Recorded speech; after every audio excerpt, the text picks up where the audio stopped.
Ay, ito mga ano, mga kabarangay. Ito yung sinasabi ko sa inyo kung paano mag-reset nito ng check engine na tinatawag. Itong ilaw nito, ito.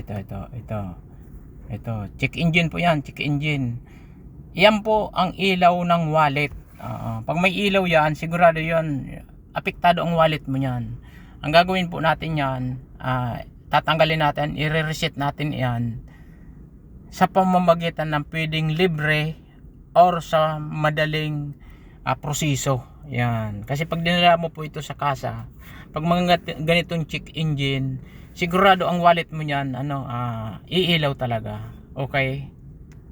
Tapos ito naman po yung ito naman po yung ilaw ng sa fuel. Yan, ABS, basta maraming ilaw dito, mga indicator light. Ito yung Toyota Innova 2.8.